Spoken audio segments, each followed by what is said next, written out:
Hello everyone, I'm Irem. Welcome to Common Mistakes in German course. German is one of the most commonly used languages in Europe.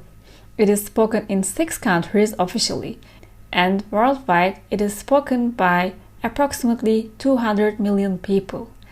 It seems hard, but when you understand the logic, it is easier than you think. German has common words in English. Some of them are similar, but some of them are not. When we think English, some of the mistakes are inevitable. So, how can we avoid these mistakes? Our course, Learn German Common Mistakes, comes into play here. In this course, you will learn the common mistakes that German learners make and how to avoid them. These mistakes are categorized into 5 sections, and these are false friends, preposition mistakes, translation mistakes, spelled same but mean different nouns, and accusative dative case problem. After each lesson, there is a quiz to overlearn, and at the end of the course, a practice test is waiting for you. All you need to take this course: English knowledge, basic German knowledge, and willingness to learn. If you don't want to make mistakes and speak fluently German, let's get started. Hello and welcome to Common Mistakes in German. If you are ready to learn one of the common mistakes, let's get started. Today we will learn the definition of false friends, and I will give 3 examples to understand the meaning of false friends better. It's an introduction lesson. In the following lesson, I will give examples with sentences. Let's start with the definition of false friends. False friends are the words that look similar, sound similar, but mean different in different languages. Today we will learn commonly confused words in German and English because false friends. Let's get started. For example, gift and das Gift. As you can see here, they look similar, they sound similar, but they mean completely different. Gift means present in English, but not in German. It means poison. Be careful about that. That is the exact definition of false friends. Let's do another. See and der See. German learners think automatically der See means sea, but it is false. It means lake.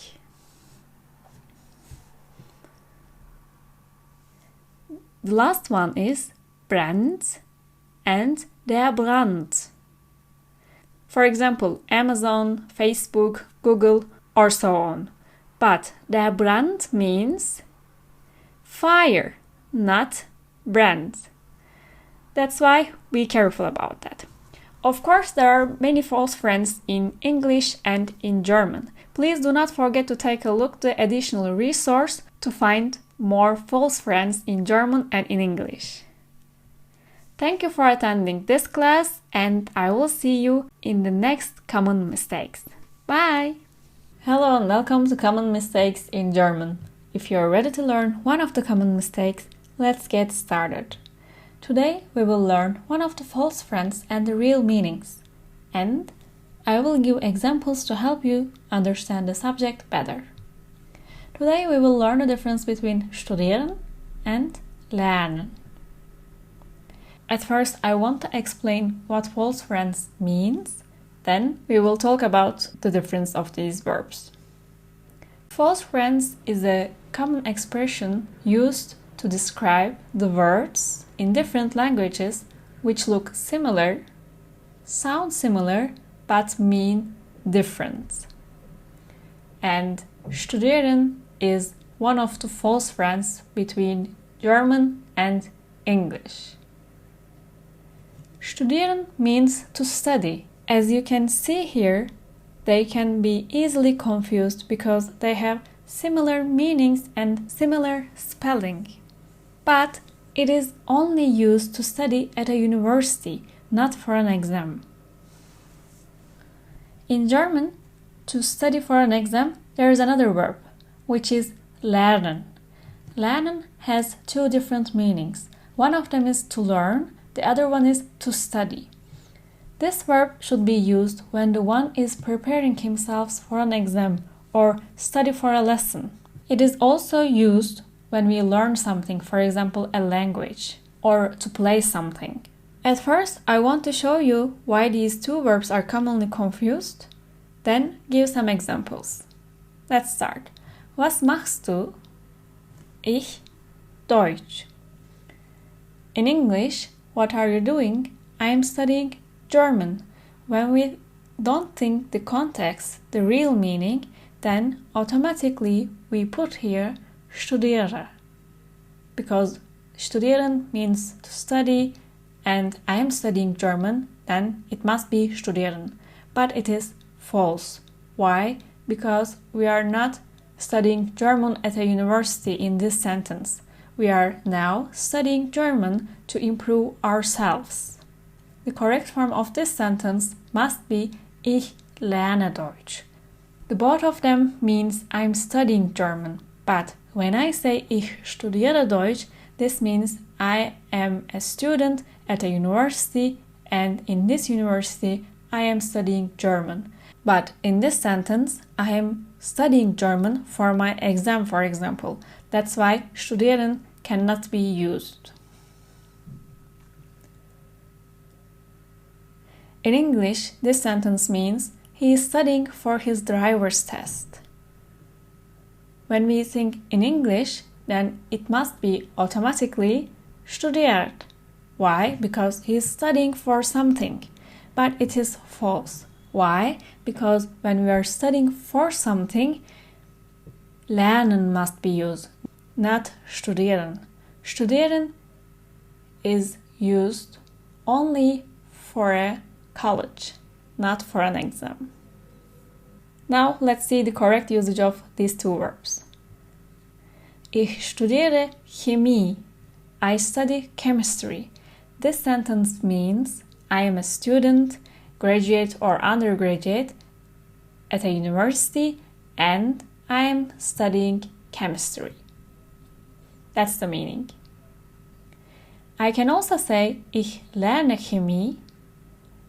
It means I'm studying chemistry, which means I have a class tomorrow or I have homework to do, and now that's why Ich lerne Chemie. Another example. Sie studiert an der Universität München. She is studying at the University of Munich. She is a student at a university. That's why we use studieren. Seit 2 Jahren lernen wir Deutsch. We have been learning German for 2 years. In this sentence, lernen is used to say to learn, not to study. Another example. Ich studiere Deutsch means I study German, which means I'm a student and I study German at a university. But when I say Ich lerne Deutsch, it has 2 different meanings. One of them is I'm studying German, I have a class tomorrow, I have a homework to do, I have an exam, that's why I am studying German, or I am learning German. This sentence has 2 different meanings. Be careful about that. Another example, sie hat Ingenieurwesen studiert. She studied engineering. She went to a college and she studied engineering at a university. Ich lerne Ukulele spielen means I am learning to play the ukulele.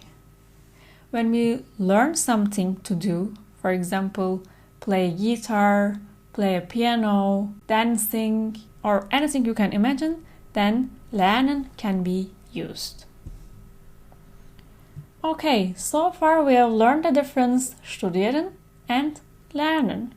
Now it's activity time. I want you to pause the video and try to guess the answer. The answer can be studieren or lernen. Let's get started. In English, I did not study or I did not go to a college. What do you think is the answer? studieren or lernen. It must be studieren. Why? Because it's about going to college, being enrolled at a university. That's why studieren must be used. Another example. Ich habe keine Zeit. Ich muss für meine Prüfung. In English, I don't have time. I have to study for my exam. What do you think is the answer? Let's check it out. It must be lernen. Why? Because we are studying for an exam, not at a university. Let's make another one. I have been learning English for 3 years. What do you think is the answer? It must be lernen. Why? Because we have been learning something. It's about learning, not studying. It's about learning something. The last one, I studied English. The answer is studieren. Why? Because we have studied English at a university. In this lesson, we have learned the difference between studieren and lernen. We also learned why it is commonly confused by German learners. Studieren means to study, but at a university, as a student. Lernen means to learn, also to study, but for an exam, for a class. Thank you for attending this class. I hope the difference between studieren and lernen is a bit more understandable for you. Please do not forget to take the test at the end of this lesson, and I will see you in next common mistakes. Bye! Hello and welcome to Common Mistakes in German. If you're ready to learn one of the common mistakes, let's get started. Today we will learn one of the false friends, and I will give examples to help you understand the subject better. Today we will learn the difference between bekommen and werden. Bekommen means to get, to receive. It is used when a post, a packet, or a Nieuwsgat. Because it is written similar to verb to become, people commonly think that they have the same meaning, but it is false. Werden means to become in German. It has also another meanings and usage, but today we will focus on the meaning to become, not the others. At first, I want to show you why these two verbs are commonly confused, then give some examples. When we look at the translation of this sentence, it means, my brother wants to become a soccer player. When we think in English, we automatically think that the verb must be bekommen, but it is false because bekommen means to get, to receive. What is the correct form of this sentence? It must be with werden because werden means to become.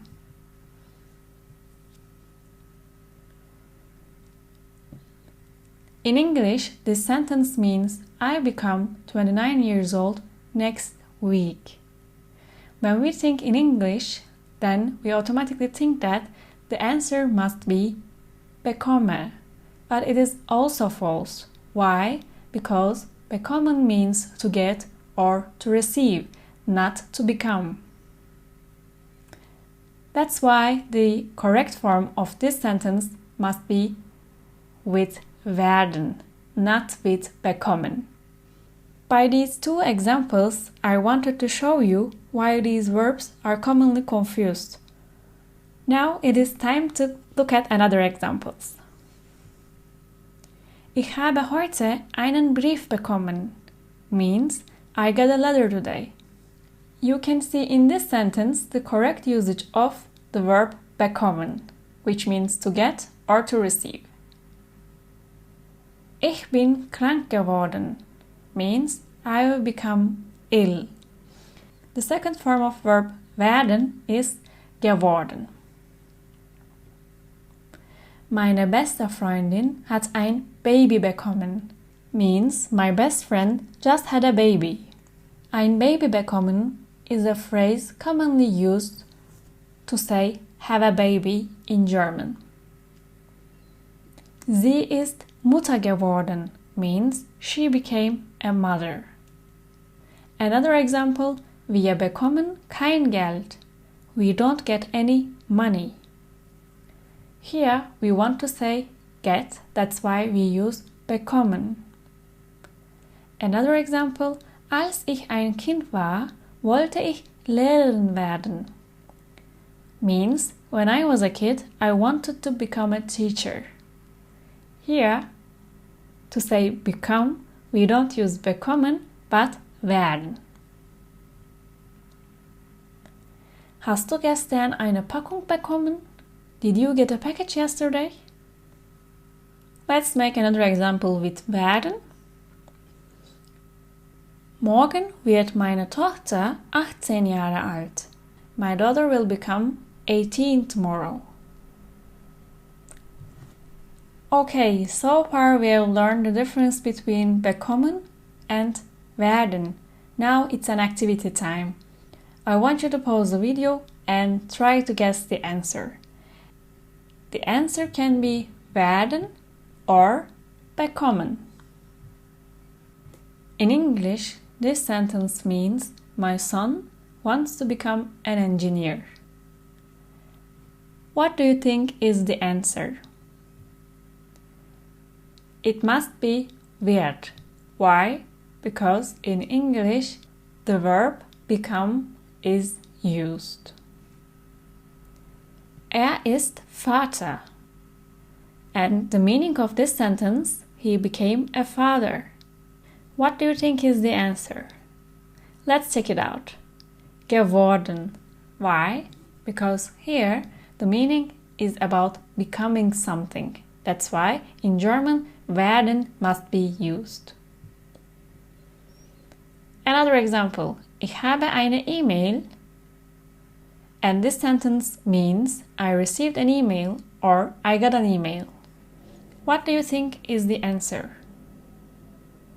It must be bekommen. Why? Because we are receiving, we are getting something. That's why bekommen must be used. Another example. This sentence means he got lots of presents. What do you think is the answer?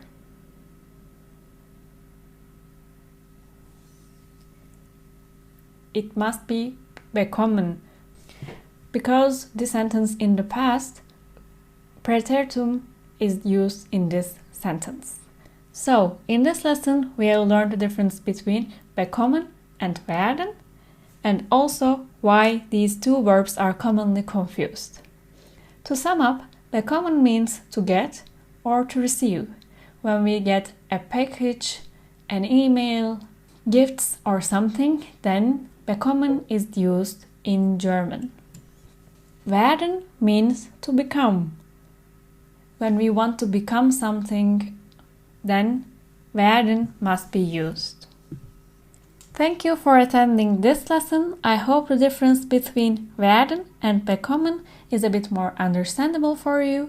Please do not forget to take the test at the end of this lesson to reinforce the information that we learned in this section. I will see you in the next common mistakes. Bye! Hello and welcome to Common Mistakes in German. If you're ready to learn one of the common mistakes, let's get started. Today we will learn one of the confused prepositions in German, and I will give some examples to help you understand the subject better. In this lesson, we will learn the difference between nach Hause and zu Hause. Let's start with nach Hause. Nach Hause means home. There is a direction here. It is commonly used with the verbs gehen, which means to go, fahren, which means to drive, and kommen, which means to come. Normally, das Haus means home, but in Old German the words with der and das article has an extra e ending when they used with dative case. That's why it is nach Hause, not nach Haus. Zu Hause means at home. It gives location. It is commonly used with the verbs sein, which means to be, and bleiben, which means to stay. I think the meaning of nach Hause and zu Hause is obvious, but why is commonly confused by German learners? In German, normally zu is used to give direction. That's why it is commonly used to say home. At first, I want to show you the common mistake, then I will give you another examples about the usage of nach Hause and zu Hause. I'm going home. I want to say I'm going home in German. What is the answer? Zu or nach? In general, German learners think it's zu, but it is false because, as I said before, zu Hause means at home. That's why this sentence has no meaning. When we want to translate, I'm going at home, and it makes no sense. The right form of this sentence is Ich gehe nach Hause, which means I'm going home. This is a mistake that German learners commonly make. Muss nach Hause gehen. He has to go home. Ist zu Hause. He is at home. Nach Hause, home. Zu Hause, at home. Another example. Wann seid ihr gestern nach Hause gekommen? When did you get home yesterday? Seit dem 12. April sind wir zu Hause. We have been home since April 12th. Another one. Wohin fährst du? Nach Hause. Where are you going? Home. In the answer part, we don't need to use any verb because we know that it's fahren. Wo bist du? Where are you? Zu Hause. At home. That is the main difference. Ich fahre mit dem Zug nach Hause. I'm taking the train home. Niemand ist zu Hause. Niemand ist zu Hause. Nobody is home. There is nobody at home. The other one, ich fahre nach Hause. I'm driving home. Ich habe meine Schlüssel zu Hause vergessen. I forgot my keys at home. Meine Schwester ist krank. Wir müssen nach Hause gehen. My sister is sick. We have to go home. And the last one, ich habe keine Lust. Ich werde zu Hause bleiben. I'm not in the mood. I'll stay at home. So far, we have learned the difference between zu Hause and nach Hause. Now it's activity time. I want you to pause the video and try to guess the answer. It is nach or zu. Let's start. In English, are you going home? What do you think is the answer? The answer is nach Hause. There is a direction here, not a location. Another one, he is waiting for me at home. What do you think is the answer? Zu Hause. Why? Because it gives location, at home. Another one, I'm going home. The answer is nach Hause. There's a direction here. Another one, ich bin, which means I am at home. Let's check it out. Zu Hause. Why? Because zu Hause means at home. It gives location. Another one, can I please go home? What do you think is the answer? Yeah, nach Hause. Why? Because there is a direction. We are going home. The last one, we have to stay home. What do you think is the answer? Zu Hause. Why? Because we are giving location, not direction. In this lesson, we have learned the difference between nach Hause and zu Hause. Nach Hause means home, which gives direction. When I go home when I am driving home, then nach Hause must be used. But zu Hause means at home. It gives location. When I stay home or when I'm at home, then zu Hause must be used in German. Thank you for attending this class. I hope the difference between these two is a bit more understandable for you. Please do not forget to take the test at the end of this lesson. I'll see you in the next common mistakes. Bye! Hello and welcome to Common Mistakes in German. If you are ready to learn one of the common mistakes, let's get started. Today we will learn preposition mistakes to say years in German, and I will give examples to help you understand the subject better. Let's start. In German, there are two different ways to say years. One of them is only with numbers, for example, 1990, and the other one is with the word year, which is das Jahr in German. When we think in English, it is automatically used with im or in, no matter we have the word year or not, but it is false. In German, when the year is said only with numbers, then there is no need any preposition. It's only the year. But when we want to emphasize the word year, then it is used with im. Why not in? Because normally in dem Jahr, and instead of saying in dem, im is used. Let's do some examples to understand the difference better. Ich war 1985 in Berlin. I was in Berlin in 1985. As you can see here, there is no any preposition. Why? Because we are indicating the year only with numbers. The sentence is also can be used as Ich war im Jahr 1985 in Berlin, which also means I was in Berlin in 1985. Can you see the difference between them? When there is a year only with numbers, then there is no preposition.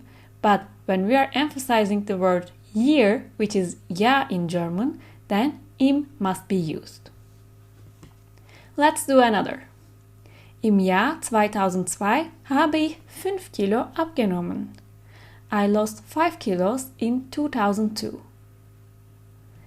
We can also say 2002 habe ich 5 Kilo abgenommen, which also means I lost 5 kilos in 2002. Let's do another. Wir sind im Jahr 2011 ins Konzert gegangen. We went to the concert in 2011. As you can see here, because we are indicating the year with the word Jahr, im was used. Another one, meine Familie ist 1996 nach Deutschland gezogen. My family moved to Germany in 1996. Meine Oma ist im Jahr 2016 gestorben. My grandmother died in 2016. 2005 war ich arbeitslos. I was unemployed in 2005. Can you see the difference? Of course, we can make the sentence without im Jahr or with im Jahr. There is no significant difference between them. But when we want to emphasize the Jahr, then im must be used. But when we only want to say the years without anything, then there is no any preposition. So, we have learned so far when we have to use im and not when we want to say years in German. Now it's an activity time. I want you to pause the video and try to guess the answer. What can be the answer? Im or nothing? Let's start. In English, I worked in Germany in 2015. What do you think is the answer? It must be im. Why? Because here we are emphasizing ja. That's why im must be used. Another one, ich habe 2015 in Deutschland gearbeitet. It also means I worked in Germany in 2015. What do you think is the answer? Nothing, because the year is only given by numbers. There is no name before that. That's why we don't need any preposition here. We stayed at home in 2020. What do you think is the answer? Nothing, because there is no name here. That's why we don't need any preposition. This sentence also means we stayed at home in 2020. What do you think is the answer? Im. Why? Because before the year we use Jahr. That's why im must be used. There are two different ways to say years in German. One of them is only with numbers and the other one is with Jahr. When we don't use any name before the year, then we don't need any preposition. But when we are using the word Jahr, which means year in German, then we need to use the preposition im before that. Thank you for attending this class. I hope saying years in German is a little bit understandable for you. Please do not forget to take the test at the end of this lesson. And I'll see you in the next Common Mistakes. Bye! Hello and welcome to Common Mistakes in German. If you are ready to learn one of the common mistakes, let's get started.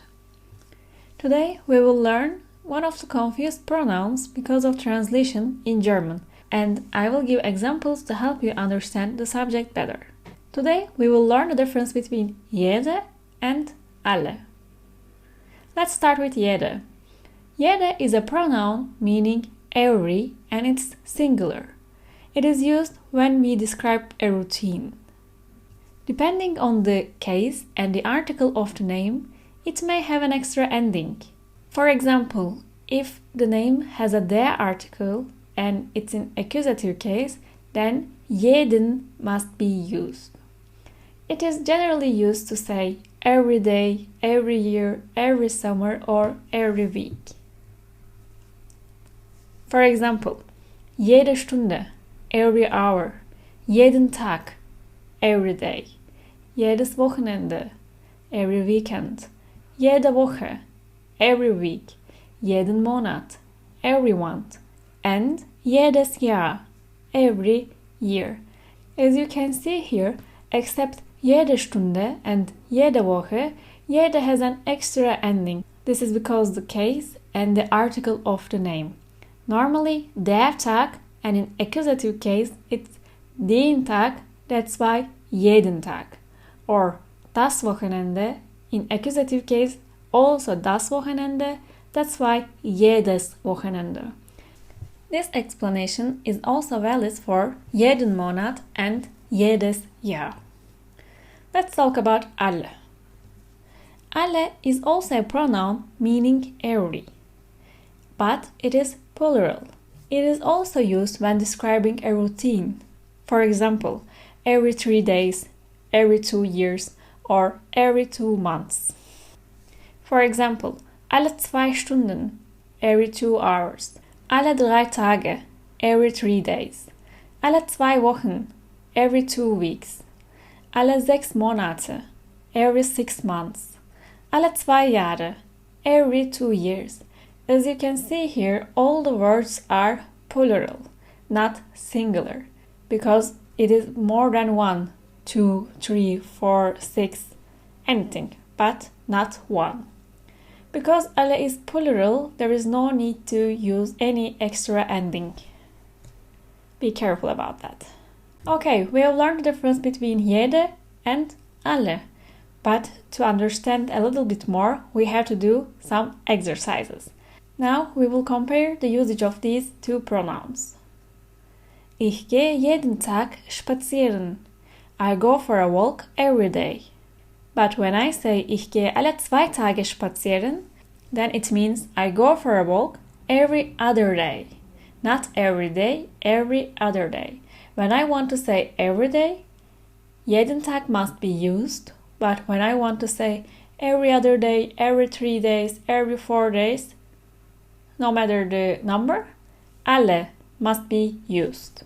And don't forget to make the word plural, not singular. Let's do another. Ich treibe jeden Tag Sport. I do sports every day. But when I say ich treibe alle 4 Tage Sport, then it means I do sports every 4 days, not every day. Let's do another. Wir gehen jedes Wochenende in die Innenstadt. We go downtown every weekend. That is a routine for us that we do every weekend. Another example. Wir gehen alle 2 Wochen in die Innenstadt. We go downtown every 2 weeks. For example, I went to downtown this week, then I don't go there next week because I go there every 2 weeks. Another one. Lässt sich jeden Monat die Haare schneiden. He gets his haircut every month. How can I say when I don't get my haircut every month, but every 6 months?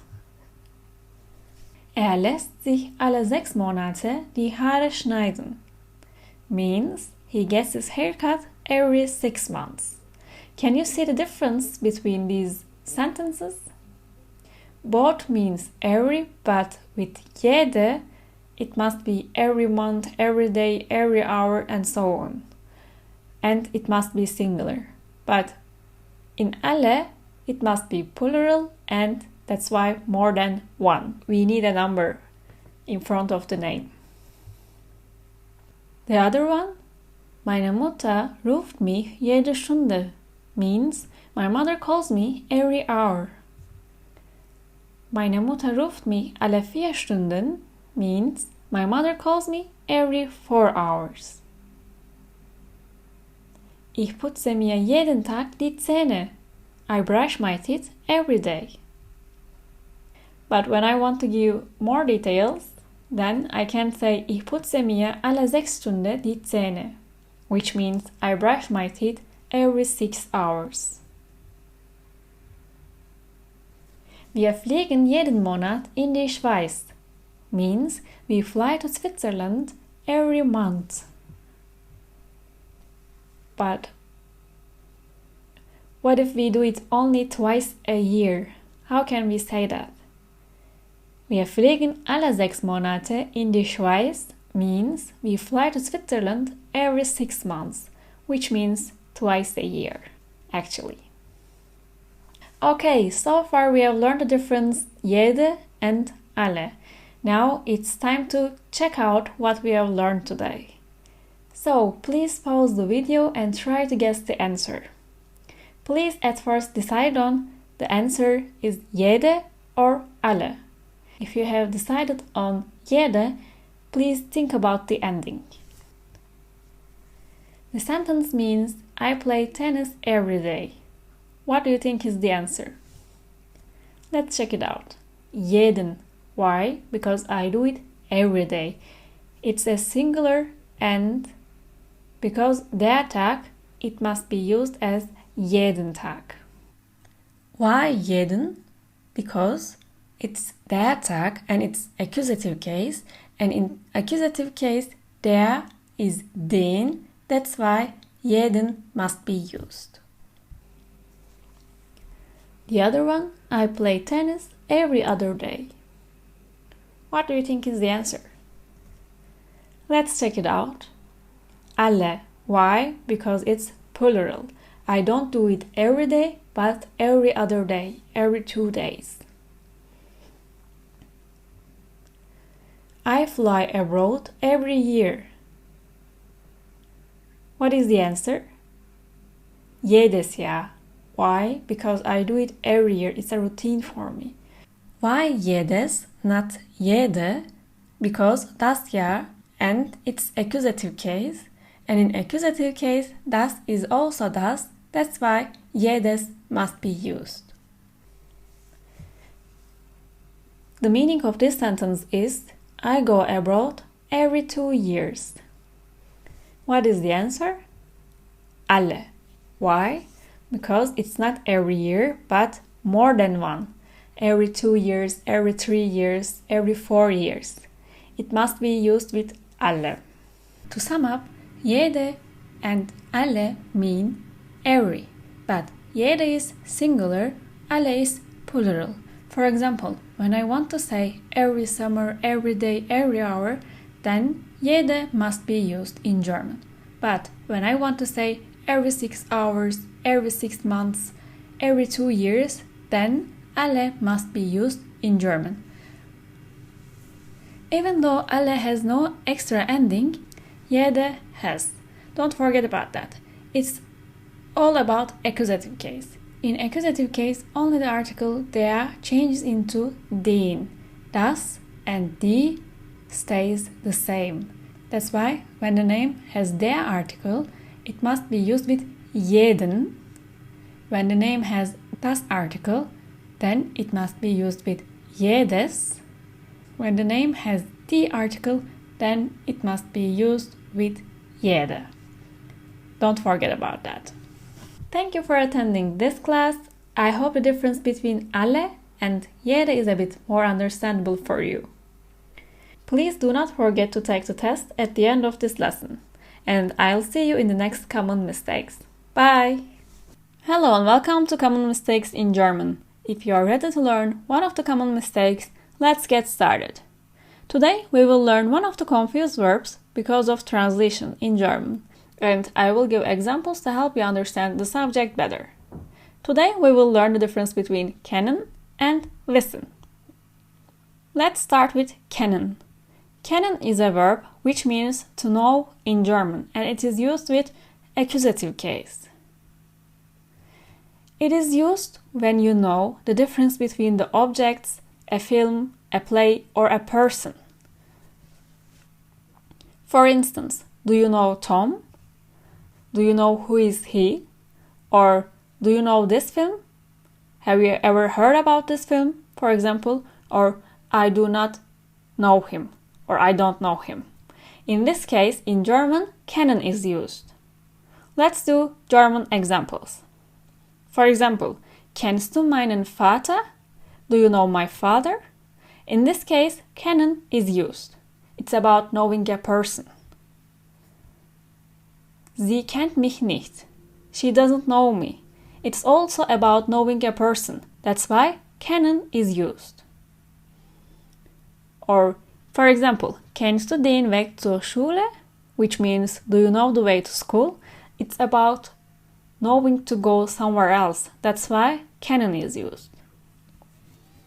Or kennst du ihn? Do you know him? It's also a knowledge about someone else. Or ich kenne dieses Spiel, which means I know this game, I have heard about it, or I have already played that. That's why I know it. In this case, kennen is used to say know in German. Or kennst du den Unterschied zwischen nicht und nichts? Do you know the difference between not and nothing? When there's a question about knowing the difference between the objects, then kennen must be used. Let's talk about wissen. Wissen is also a verb which also means to know in German, and it is generally used with subordinate clauses. For example, with das. But when we talk about knowledge, information, or scientific information, wissen must be used. At first, I would like to give you the common expressions that are used with wissen. Ich weiß das. I know that. Ich weiß es nicht. I don't know. Or ich weiß nicht. It also means I don't know. Or ich wusste das. I knew that. Ich wusste es nicht. I didn't know it. Ich wusste nicht. I did not know. Wissen is generally used in the past tense with Präteritum in German. Let's do some examples. Ich weiß nicht, was du willst. I don't know what you want. It's about knowing information. That's why wissen is used. Wusstest du, dass sie in Berlin lebt? Did you know that she lives in Berlin? It's also about knowledge of something. That's why wissen is used. Or ich weiß, dass krank ist. I have information about his sickness. I know that. That's why wissen is used. Or ich weiß, dass Deutsch schwierig ist. I know that German is difficult. Which means I know the difficulties of German language. Or ich wusste nicht, dass ich ein Visum brauche. I didn't know I needed a visa. For example, I want to travel to foreign countries, but I didn't know that I needed a visa. To go some countries, visa is required. That's a reality. That's why wissen must be used in this case. Another example. Sie weiß nicht, dass ich in sie verliebt bin. Means she doesn't know I'm in love with her. It's about knowing information. That's why wissen is used. Okay, so far we have learned the difference between kennen and wissen. Now it's an activity time. I want you to pause the video and try to guess the answer. It can be kennen or wissen. Let's take a look. I don't know what to do. To say that, which must be used in German? Wissen or kennen? Weiß. Why? Because it's about knowledge, for example, not about knowing a play or someone. That's why wissen must be used. Another one, do you know the movie? What do you think is the answer? Kennen. Why? Because it's about knowing movie. I know your brother. What do you think is the answer? Let's check it out. Kenne. Why? Because it's about knowing someone. When we are knowing someone, kennen must be used. The other one, I know you don't love me anymore. What do you think is the answer? Weiß. Why? Because knowing the reality. That's why wissen must be used. To sum up, kennen and wissen mean to know in German. But when we know someone, or when we know a play, a film, or when we know the difference between some things, then kennen is used in German. But when we know information, knowledge, or scientific knowledge, or real things, for example, loving someone, or don't know what to do, then wissen must be used in German. Thank you for attending this class. Please do not forget to take the test at the end of this lesson. And I'll see you in the next common mistakes. Bye! Hello and welcome to Common Mistakes in German. If you are ready to learn one of the common mistakes, let's get started. Today we will learn one of the confused expressions because of translation, and I will give examples to help you understand the subject better. In German, adjectives are used to express feelings, but when these adjectives are used with ich bin to express feelings, it can have different meanings. Let's take a look at first the commonly used adjectives to express feelings in German. Heiß, hot, kalt, cold, gut, good, schlecht, bad, langweilig, boring. Ich bin kalt means I am cold, but it doesn't mean I feel cold. It means I'm a cold person. That's why to say I feel cold, ich bin kalt, cannot be used. It is false. The right form of this sentence is mir ist kalt, which also means I am cold, but I feel cold. Let's do another. Ich bin heiß means I'm hot, but it doesn't mean I feel hot. It means I'm a hot person. I feel sexy. That's why to say I feel hot, ich bin heiß cannot be used. The right form of this sentence is Mir ist heiß, which means I'm hot, but I feel hot because of the weather. Okay? Let's do another. Ich bin langweilig means I'm boring. It is also commonly confused expression in English, which means I'm a boring person. To say I'm bored, mir ist langweilig must be used, which means I'm bored, not I'm boring. Be careful about that. Let's do another. Ich bin gut means I'm good, but it cannot be used to express feelings. It means, for example, I'm good at something. For example, maths. For example, dancing. To say I'm good, I feel myself good, mir geht es gut is used, which means I'm good, I feel good. It also valid for ich bin schlecht. When I say ich bin schlecht, it means I'm bad, but I'm bad at something. For example, dancing, for example, reading, or something else. To say I feel myself bad, mir geht es schlecht must be used. It means I'm bad, but I feel bad.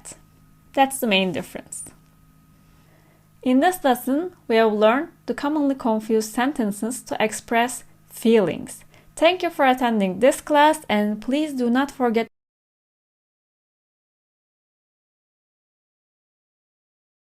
Hello and welcome to Common Mistakes in German. If you are ready to learn one of the common mistakes, let's get started. Today we will learn one of the confused words because of the same spelling in German, and I will give examples to help you understand the subject better. Today we will learn the difference between nicht and nichts. Nicht is an adverb, means not. Nichts is a pronoun, means nothing or not anything. As you can see here, both are negation. They are used to make the sentence negative. They can be easily confused because they have similar spelling. An extra letter at the end of the word can change the whole meaning. Let's do some exercises. Ich habe Sie nicht verstanden. I did not understand you. As you can see here, nicht is used to give the meaning not. But when I say ich habe nichts verstanden, then it means I did not get anything. As you can see here, nicht means not anything. Can you see the difference between nicht and nichts? If not, let's do another example. Sie möchte nicht essen means she doesn't want to eat. Sie möchte nichts essen means she doesn't want to eat anything. There is a difference between them. Let's do another example. Hat seine Hausaufgaben nicht gemacht. He didn't do his homework. We are using nicht to make the sentence negative, the verb. Hat heute nichts gemacht means he did nothing today.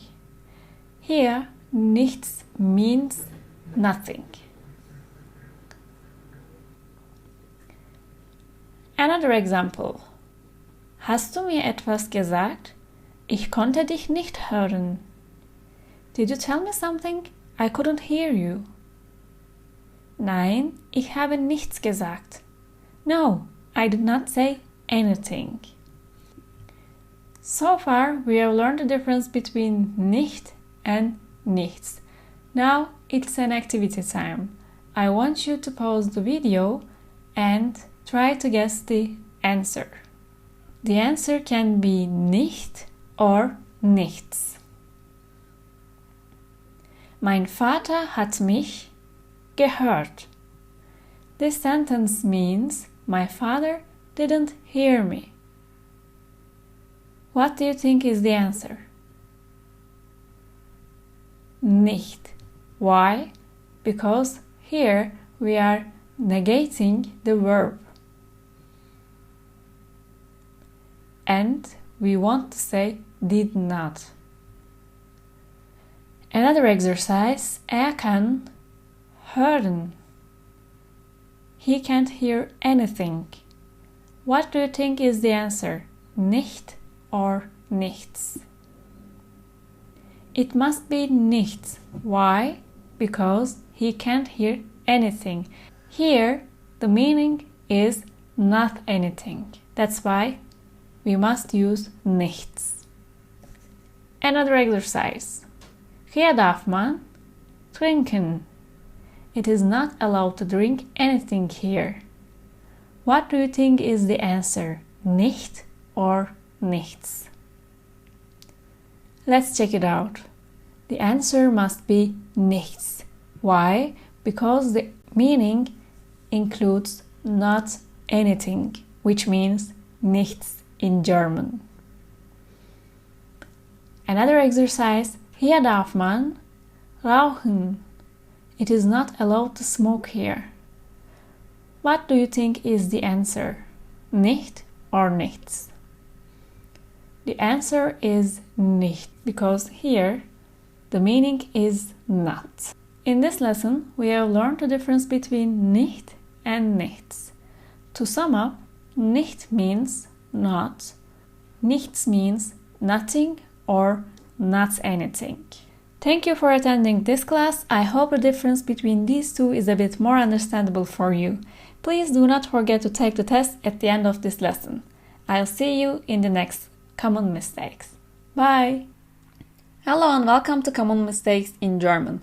If you are ready to learn one of the common mistakes, let's get started. Today we will learn one of the confused words because of the same spelling in German, and I will give examples to help you understand the subject better. Today we will learn the difference between gerne and gern. Let's take a look. Gern and gerne are adverbs, and they mean with pleasure or gladly.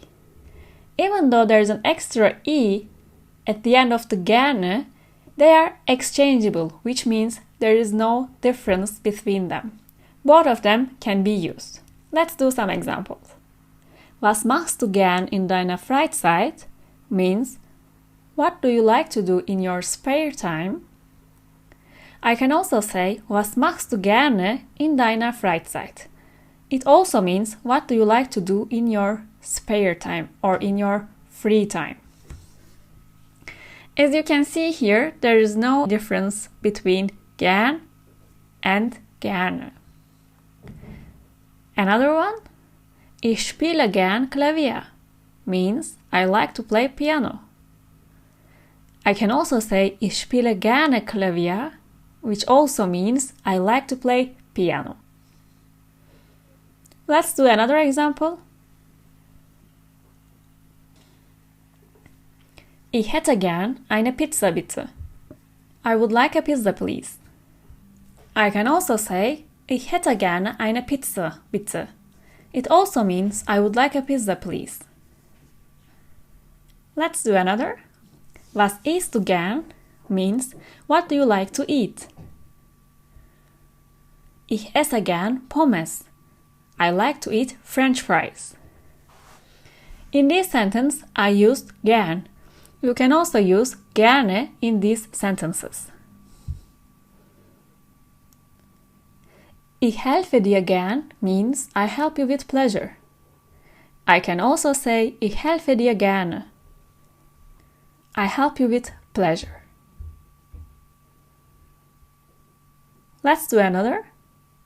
Kommst du mit mir? Are you coming with me? Ja, gern. Or ja, gerne. Means yes, sure. Or yes, gladly. Let's do another. Danke für deine Hilfe. Thanks for your help. Gerne means with pleasure, but gern geschehen means you are welcome. In this case, I want to point out something. Gern geschehen is generally used with gern, not with gerne. To sum up, gern and gerne are adverbs and they mean with pleasure. Because there is no difference between them, I did not do any activity in this class. Thank you for attending this class and I'll see you in the next Common Mistakes.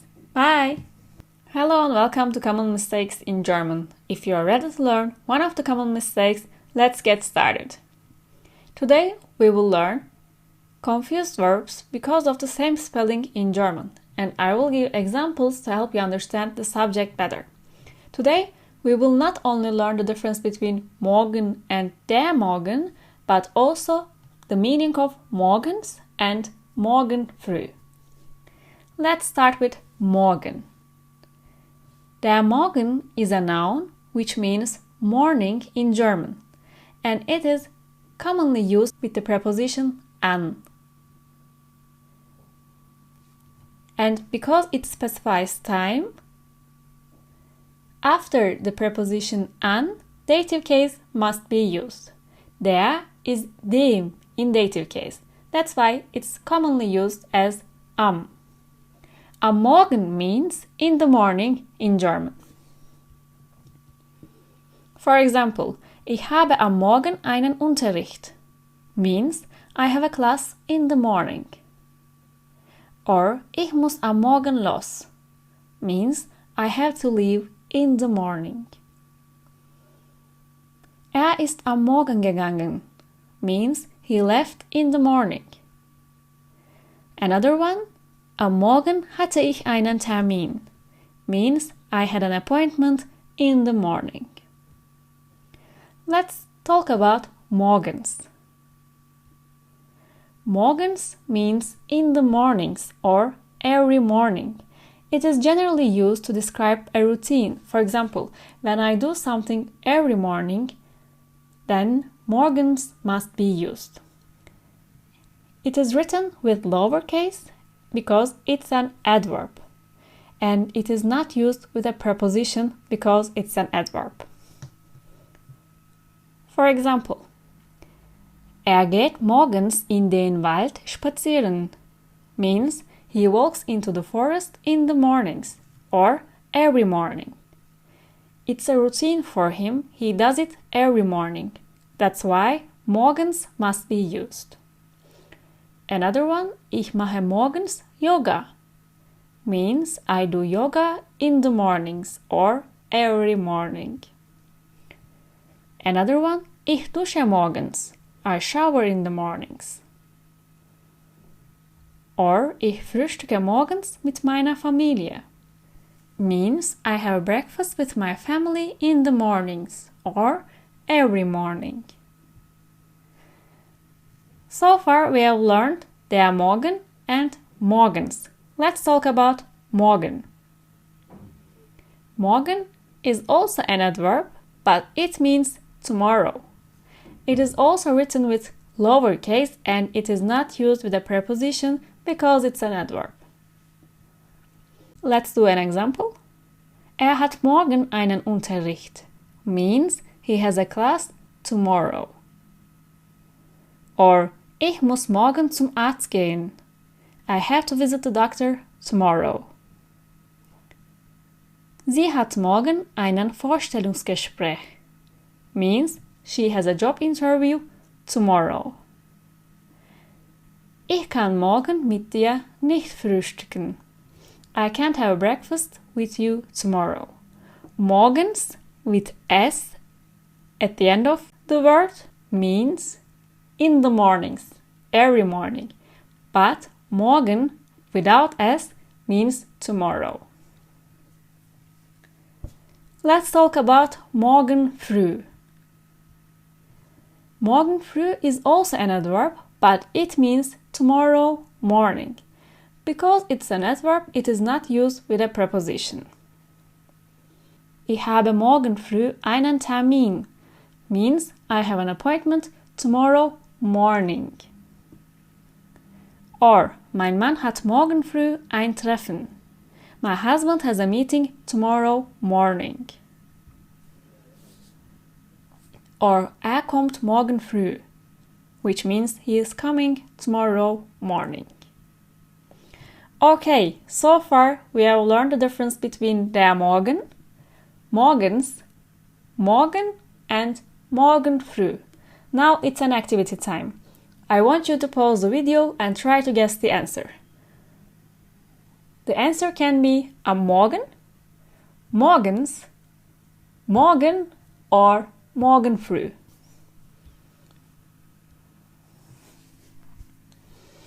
Ich besuche meine Oma means I visit my grandma in the morning. What do you think is the answer? Am Morgen. Why? Because it's in the morning. I visit my grandma every morning. What do you think is the answer? Morgens. Why? Because it's every morning. I'll visit my grandma tomorrow. What is the answer? Yeah, morgen. Why? Because morgen means tomorrow in German. Another one? I'll visit my grandma tomorrow morning. What is the answer? Let's check it out. Morgen früh. Why? Because morgen früh means tomorrow morning. Let's do another exercise. I exercise in the mornings. What is the answer? Yeah, morgens. Why? Because I do it every morning. I'll exercise tomorrow morning. What do you think is the answer? Ich mache morgen früh Sport. Why? Because morgen früh means tomorrow morning. Another one, I exercise in the morning. What is the answer? Am Morgen. Why? Because it's in the morning. The last one is I'll exercise tomorrow. What do you think is the answer? Yeah, morgen. Why? Morgen means tomorrow. To sum up, der Morgen means morning. Am Morgen means in the morning. Morgens, in the mornings or every morning. Morgen means tomorrow, but morgen früh means tomorrow morning. Thank you for attending this class. Please do not forget to take the test at the end of this lesson. And I'll see you in the next Common Mistakes. Bye! Hello and welcome to Common Mistakes in German. If you are ready to learn one of the common mistakes, let's get started. Today we will learn one of the similar spelling but different meaning pronoun, and I will give examples to help you understand the subject better. Today we will learn the difference between Mann and der Mann. Let's start with Mann. Mann is an indefinite pronoun which means one or you, and it is used to generalize the rules, for example. Der Mann is a noun and it means man. When we are mentioning about someone who is man, then der Mann is used. Let's compare them. Mann symbolizes the older people, and when we want to express a rule, then Mann is used. But when we are mentioning a singular person who is man, then der Mann is used. Let's do some examples to understand the difference better. Hier darf man nicht rauchen means you are not allowed to smoke here. But I don't mean you, but all the people. It's a rule. That's why man is used to generalize this sentence. But when I say mein Mann raucht nicht, then it means my husband doesn't smoke. He is a person and he is man. That's why Mann is used. Another example, man muss an der Kasse bezahlen. You have to pay at the checkout. Here, you symbolize the older people. It's a rule. In this restaurant, you have to pay at the checkout. It's not possible to pay at the table. Der Mann hat die Rechnung an der Kasse bezahlt means the man paid the bill at the checkout. There is an action here, but there is no rule. We are expressing a situation. That's why der Mann is used. There is no generalizing here. Another one, wo kann man Geld abheben means where can you withdraw money? In this case, I am asking, is there any ATM near of the area? And where can I or where can someone withdraw money in this place? I am generalizing it. Mein Mann hat 100 Euro abgehoben means my husband has withdrawn 100 euros. Okay, we have learned the difference between Mann and der Mann. Now it's an activity time. I want you to pause the video and try to guess the answer. The answer can be Mann to generalize it or Mann as a person. Hier kann mit Kreditkarte bezahlen. Here you can pay by credit card. What do you think is the answer? Mann. Why? Because we are generalizing it. We don't say directly that you can pay here by credit card, but all the people. Did you speak to my husband? What do you think is the answer? Mann. Why? Because he is a person. That's why Mann must be used. Another one. My husband has been learning German for 3 years. What do you think is the answer? Mann. Why? Because we are talking about a person. That's why Mann must be used. And here, Mann also means husband. Don't forget about that. Another one. You have to work a lot to make money. What do you think is the answer? Let's check it out. Mann. Why? Because we don't say directly to you that you have to work a lot to make money, but for all the people. It's valid for all the people. That's why Mann, which is an indefinite pronoun, is used. To sum up, Mann is an indefinite pronoun and it is used to generalize something. For example, when we are expressing a rule, then Mann must be used. And it means you or one. Der Mann is a noun and it means man or husband. And it symbolizes a person. Thank you for attending this class. I hope the difference between Mann and der Mann is a bit understandable for you. Please do not forget to take the test at the end of this lesson and I'll see you in the next common mistakes. Bye! Hello and welcome to Common Mistakes in German. If you are ready to learn one of the common mistakes, let's get started. Today we will learn confused prepositions in accusative and dative case, and I will give examples to help you understand the subject better. Actually, it's an introduction lesson for these confused prepositions. We will do more exercises in the following lessons. Let's talk about at first what are prepositions. There are many prepositions in German and meanings of these prepositions may vary depending on the situation they are used. After some prepositions, only accusative can be used, but after some prepositions, only dative can be used. But there are some which can be used with both of them, which means they can be used with accusative, also with dative case. And these are called Wechselpräpositionen in German. So what are these Wechselpräpositionen? There are 9 different Wechselpräpositionen in German, and they are an, auf, neben, hinter, vor, über, in, zwischen, and unter. So, how can we decide on when we used accusative and when we used dative? Let's talk about it.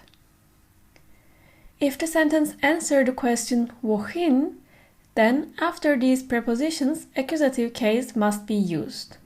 But when the sentence answers the question wo, then dative case must be used after these prepositions. That is the main difference. If we ask the sentence wohin, then we are looking for an action, for example, putting something to somewhere. But when we ask wo to the sentence, then we are looking for a location. That's the main difference. When there is an action in the sentence, then after this preposition, accusative must be used. When there is a location, then after this preposition, dative must be used. I hope the difference is clear now. Let's talk about the meaning of these prepositions. An means by. Neben means near. In means also in English. Hinter, behind. Vor, in front of. Zwischen, between. Über, over. Auf, on. Unter, under. As I said before, in this lesson, I just want to explain how the usage of accusative and dative case after these prepositions affect the meaning of the sentence. Unter den Stuhl means under the chair. If we don't use any verb, it sounds like it's under the chair. It gives location. It indicates location. But no, because after the preposition accusative is used, it indicates direction. There is an action here. We are putting something under the chair. That's why this part gives direction. Unter dem Stuhl also means under the chair. When we don't use any verb or when we don't make any sentences, then these two look similar, but the meaning is different. Why? Because it gives location. We are giving the location of the package. It's under the chair. Let's do another. In die Packung means into the package. It is not in the package. We are putting it into the package. There is a direction here. There is the action of putting something to somewhere. That's why after this preposition, accusative must be used. In der Packung means in the package, which gives location. So, we are giving a location of this object. That's why after the preposition, dative must be used. Let's do another example. Auf das Sofa means on the couch. But it does not give any location. There is an action here. We are putting something on the couch. But when I say auf dem Sofa, it also means in English on the couch, but it gives location. We know that it's in there. That is the main difference. To understand which case is used after the Wechsel preposition, we have to ask questions. These questions can be wohin or wo. If we are answering wohin, then after these prepositions, accusative must be used. But if we answering the question wo, then after these prepositions, dative case must be used. If we are answering question wohin, it means there is an action here. We are putting something to somewhere. But if we are answering the question wo, it means there is a location here. We are giving location of something, the object. As I said in the beginning of this class, that was an introduction. In the following lessons, we will do more examples and learn the verbs that are used with these Wechsel prepositionen. Thank you for attending this class, and I hope the difference between accusative and dative case after the Wechsel prepositionen is a bit more understandable for you. Please do not forget to take another lessons to understand the context better. I'll see you in next common mistakes. Bye! Hello and welcome one of the common mistakes in German. If you're ready to learn one of the common mistakes, let's get started. Today we will learn one of the confused verbs in accusative and dative case, and I will give examples to help you understand the subject better. If you don't watch the previous video about Wechselpräpositionen, please watch it first. Then come back to this lesson. If you have already watched, then let's get started. Today we will learn the difference between stellen and stehen. Stellen means to put. There is an action of placing the object. But stehen means to be or stand, and it gives location of the object. As you can see here, they are phonetically similar. Stellen, stehen. At first look, it is a little bit hard to understand the difference. It is also confused due to the accusative and dative case. They are not only phonetically similar, but also confused due to the accusative and dative case. In the previous lesson, we have talked about the Wechselpräpositionen, and these are some of the verbs that are used with these prepositions. Stellen means to put and stehen means to stand, but these verbs cannot be used for all objects. The objects must be dimensional and vertical. For example, a package, for example, a glass, for example, a bottle, or something like that. Let's do some examples to understand the usage of these verbs better. At first, I want to ask a question by using these verbs. As I said before, stellen means to put, and it gives action. As you remember from the previous lesson, when there is an action here, then wohin must be used. Wohin stelle ich meinen Rucksack? Where do I put my backpack? I am asking about an action. Where should I put it? But stehen means to stand or to be, and it gives location.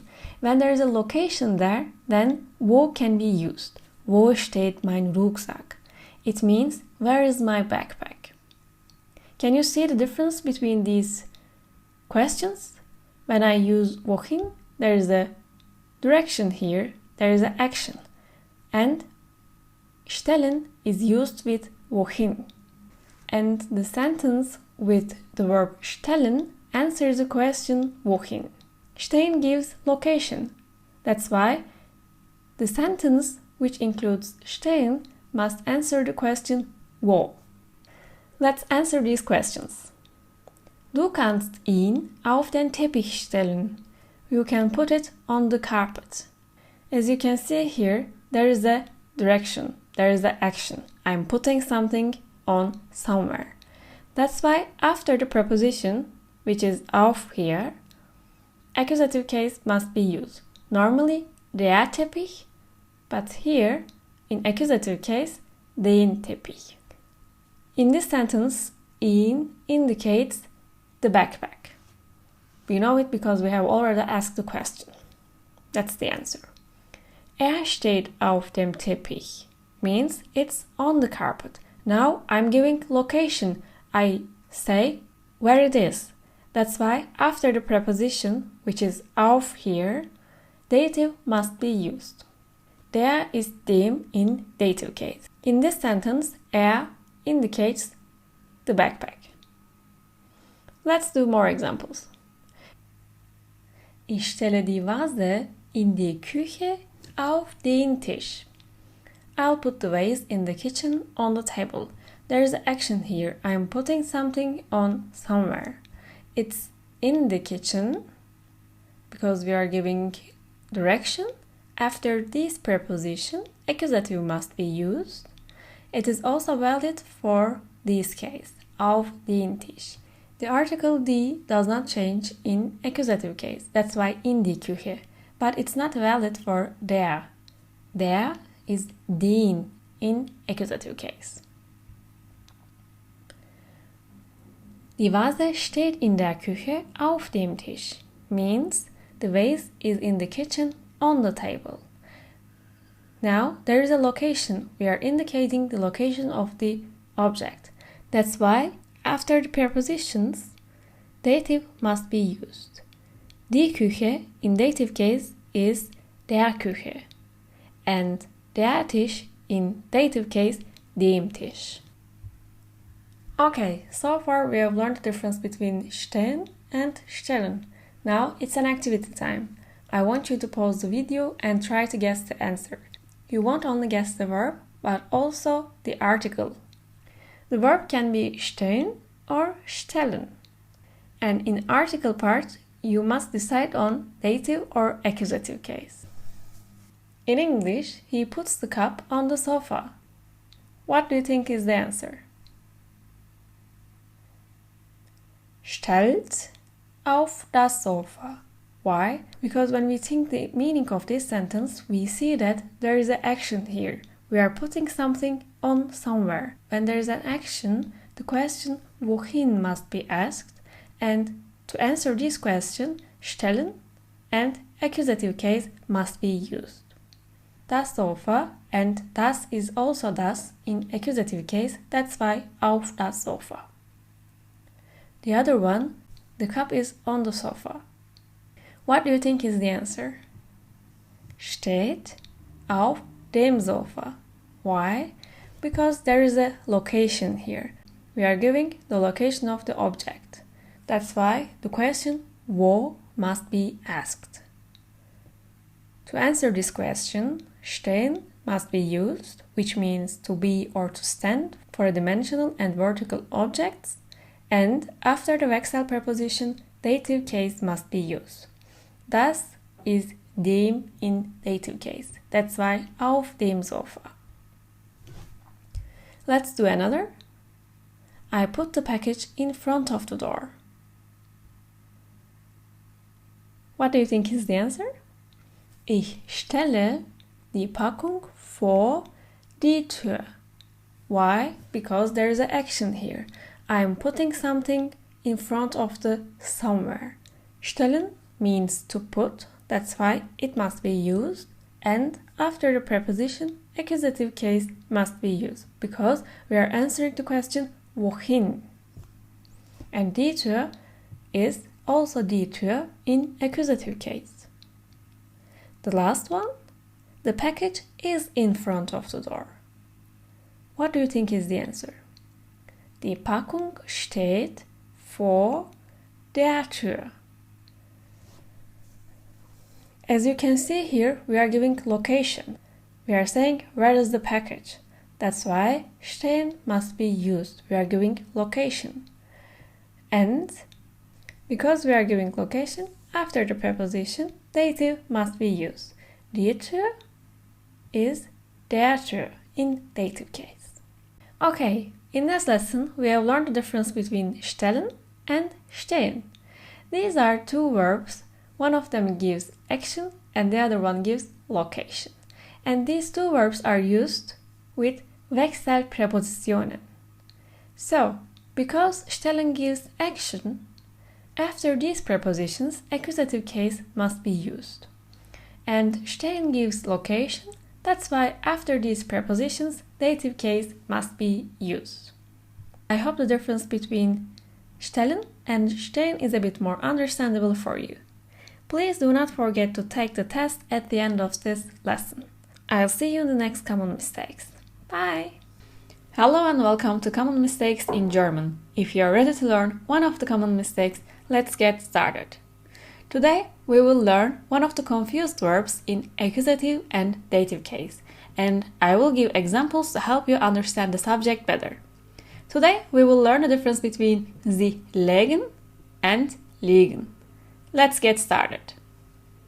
Legen means to put or to lay.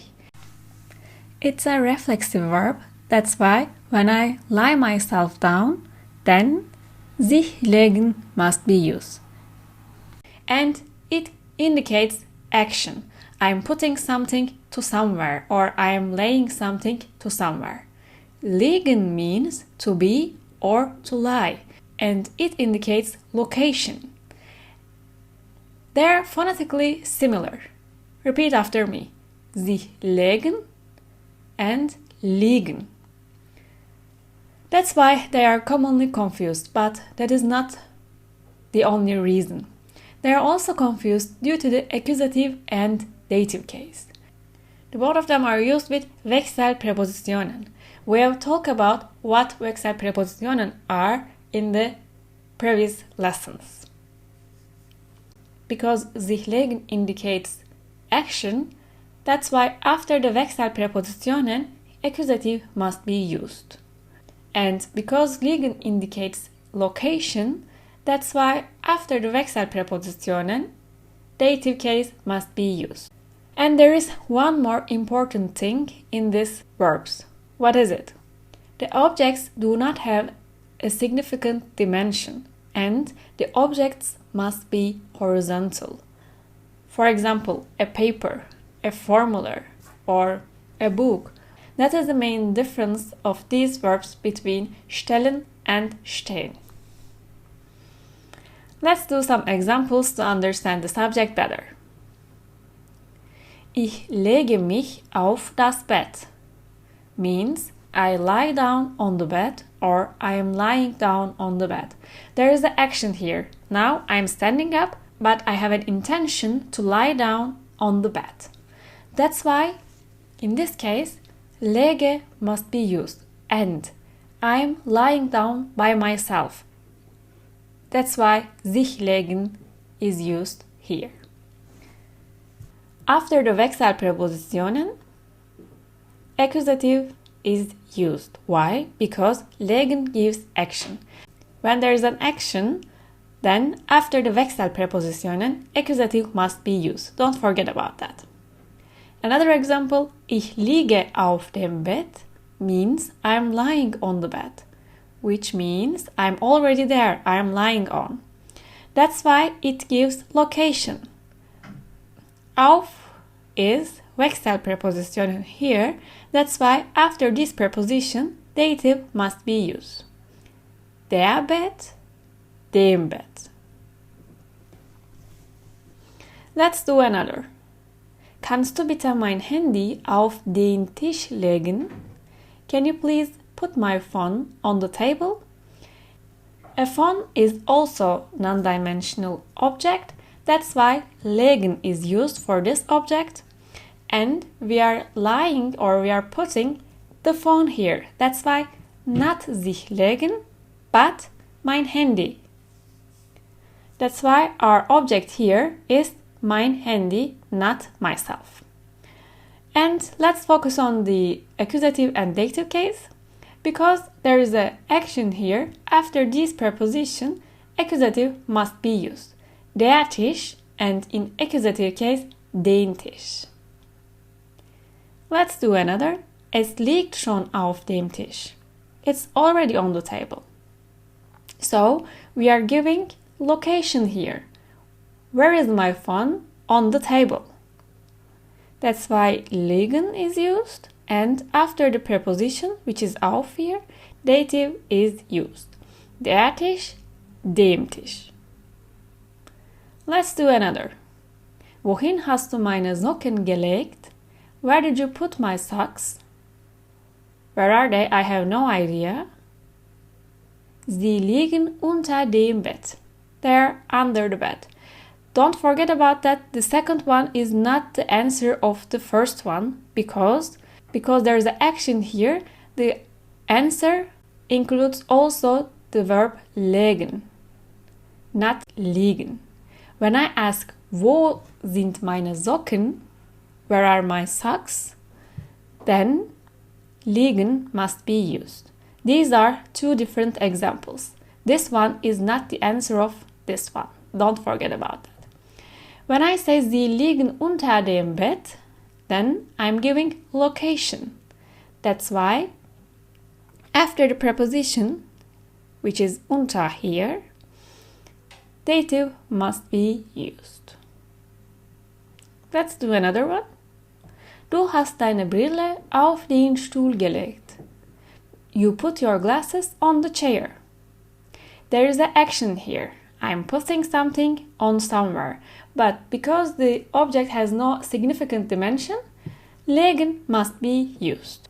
And after the preposition, accusative case must be used. Der Stuhl, den Stuhl.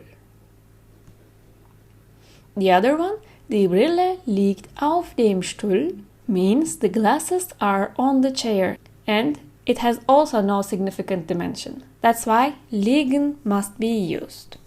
And after the preposition, dative must be used because it indicates location. Okay, so far we have learned the difference between sich legen and liegen. Now it's an activity time. I want you to pause the video and try to guess the answer. You have to guess two different things. One of them is the verb, which can be legen or liegen. And the other one is the form of the name after the preposition. It can be accusative or dative. In English, you should lie down on the sofa. What do you think is the answer? Auf das Sofa legen. Why? Because we are lying down ourselves on the sofa. There is an action here. We are not lying right now. We have an intention about that. That's why legen must be used, and after the preposition, accusative must be used.